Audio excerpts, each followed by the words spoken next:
వైద్య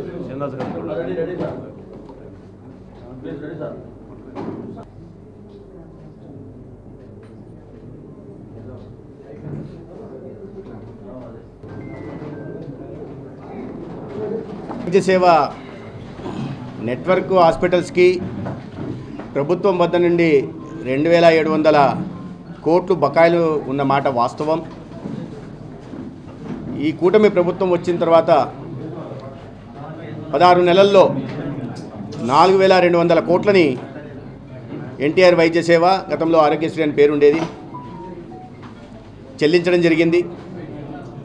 అయితే ఉంటున్న 2700 కోట్ల బకాయిల్లో గత ప్రభుత్వం పెట్టిపోయిన 2500 కోట్లు బకాయిలు, ఈ ప్రభుత్వ హయాంలో ఉన్న 200 కోట్ల బకాయిలు, మొత్తం కలిసి 2700 కోట్లు ఏ ప్రభుత్వం బకాయిలు పెట్టిపోయినా చెల్లించాల్సిన బాధ్యత తర్వాత వచ్చే ప్రభుత్వం మీద ఉంటుంది. ఆ విషయంలో నేను విభేదించడం లేదు.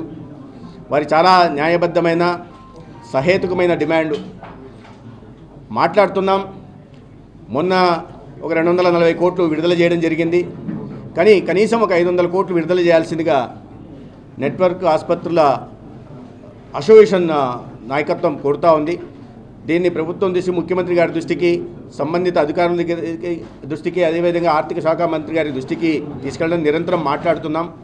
ఒకవైపు ఈ నెట్వర్క్ హాస్పిటల్ అసోసియేషన్తో మాట్లాడుతూనే రెండో వైపు కూడా ప్రభుత్వం దృష్టికి తీసుకెళ్ళి ఇటీవల ఈ సేవలు కొద్దిగా ఆగిన కారణంగా ప్రభుత్వ ఆసుపత్రుల్లో నిరంతరంగా అందుతున్నాయి, నిరంతరంగా ప్రభుత్వ ఆసుపత్రులకు ప్రజలు వెళ్తూ ఉన్నారు. అయినప్పటికీ ప్రైవేట్ ఆసుపత్రుల్లో కూడా ఇవాళ ఈ సేవలు అందాల్సిన అవసరం ఉంది. కాబట్టి ప్రభుత్వం దృష్టికి తీసుకెళ్తాం, యాజమాన్యంతో కూడా మాట్లాడుతున్నాం. అయితే ఒక మధ్య మార్గంగా ఇక్కడ నేను చెప్పలేను, కానీ ఒక ప్రత్యామ్నాయ మార్గం కూడా తీసుకొచ్చి శాశ్వత పరిష్కారం దీన్ని కనుగొనే దిశగా కూడా ఇవాళ ప్రభుత్వం ఆలోచిస్తూ ఉంది. అది 1-2 రోజుల్లో అది ఒక కొలిక్కి వస్తుంది. కాబట్టి దాని తర్వాత భవిష్యత్తులో ఎలాగో యూనివర్సల్ హెల్త్ పాలసీ తీసుకొస్తున్నాం, ఇన్సూరెన్స్ తర్వాత అస్యూరెన్స్ మోడ్లోకి వెళ్తున్నాం. కాబట్టి భవిష్యత్తులో ఈ చెల్లించాల్సిన మొత్తాన్ని ప్రీమియం రూపంలో మొదట్లోనే చెల్లించేస్తాం. కాబట్టి ఆ సమస్యలు వచ్చే అవకాశం లేదు. దానికోసమే ఇటువంటి నిర్ణయం తీసుకోవడం జరిగింది. అది ఈ బకాయిలు చెల్లించడానికి కూడా ఒక ప్రత్యామ్నాయ మార్గాన్ని మాట్లాడుతున్నాం. బ్యాంకర్స్తో కానీ, అదే ఫైనాన్స్ మినిస్ట్రీతో కానీ, అసోసియేషన్ వాళ్ళతో కూడా మాట్లాడుతున్నాం. దీంట్లో అందరూ ఒక యునానిమిటీ వచ్చిన తర్వాత, కన్సెన్సస్ వచ్చిన తర్వాత దీనికి శాశ్వత పరిష్కారం కూడా కనుక్కుంటాం. 1400 హాస్పిటల్లో సిబ్బంది కొరత ఉంది మేము ప్రభుత్వంలోకి వచ్చినప్పటికీ. దాని తర్వాత చేపట్టిన జీరో వేకెన్సీ పాలసీ అని ఆర్భాట ప్రకటనలు చేసేవాళ్ళు. దాని తర్వాత మీరు చూశారు, ఎక్కడ చూసినా నోటిఫికేషన్లు వస్తున్నాయి. సివిల్ అసిస్టెంట్ సర్జన్లకు కానీ, లేదా సెకండరీ హెల్త్లో కానీ, అదేవిధంగా టెర్షరీ హెల్త్లో అసిస్టెంట్ ప్రొఫెసర్ల స్థాయిలో కూడా నియామకాలు వాకిన్ ఇంటర్వ్యూల ద్వారా కానీ, లేదా కాంట్రాక్ట్ బేసిస్లో కానీ తీసుకుంటున్నాం. వివిధ దశల్లో స్టాఫ్ నర్సుల దగ్గర నుంచి, ఎఫ్ఎన్ఓ ఎంఎన్ఓల దగ్గర నుంచి కూడా ఇవాళ తీసుకుంటూ వస్తున్నాం. దీంట్లో భాగంగానే 2600 భర్తీ చేయడం జరిగింది. ఇవాళ ఆయుష్లో కూడా 500 కొత్తగా ఉద్యోగాలకి నోటిఫికేషన్ ఇవ్వబోతున్నాం. అదేవిధంగా ఎక్కడైనా ఎటువంటి కొరత ఉన్నా కూడా వాటిని కాంట్రాక్ట్ బేసిస్లో తీసుకోవడానికి సంబంధిత కలెక్టర్లకు కూడా ఇవ్వడం జరిగింది. ఎఫ్ఎన్ఓ ఎంఎన్ఓల కొరత కూడా ఉన్న నేపథ్యంలో వీరిని కూడా ఎక్కడికక్కడ డిస్ట్రిక్ట్ సెలక్షన్ కమిటీలో చేపట్టి అవకాశం ఉన్న వారికి, అర్హత కలిగిన వారిని నియామకాలు చేపట్టాల్సిందిగా ప్రయత్నం చేస్తున్నాం. ఇంకా చాలా పెద్ద ఎత్తున కూడా నియామకాలు చేపట్టాల్సిన అవసరం ఉంది.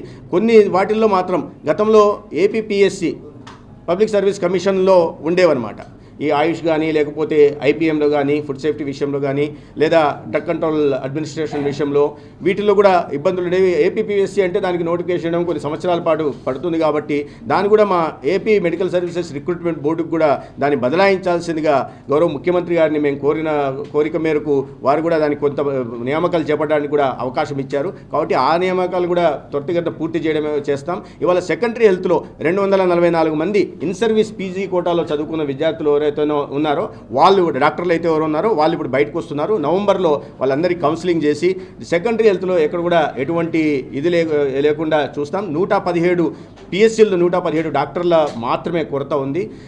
ఇవాళ మీరు అన్నట్టుగా ఈ టెర్షరీ హెల్త్లో సమస్య ఉంది. అసిస్టెంట్ ప్రొఫెసర్లు, అసోసియేట్ ప్రొఫెసర్లు తగిన స్థాయిలో లేరు. అందుకని వాకిన్ ఇంటర్వ్యూలు నిర్వహిస్తున్నాం. రెండో వైపు ఈ లాటరల్ ఎంట్రీ ద్వారా కూడా సెకండరీ హెల్త్ నుంచి టెర్షరీ హెల్త్కి కూడా నియామకాలు చేపడుతున్నాం.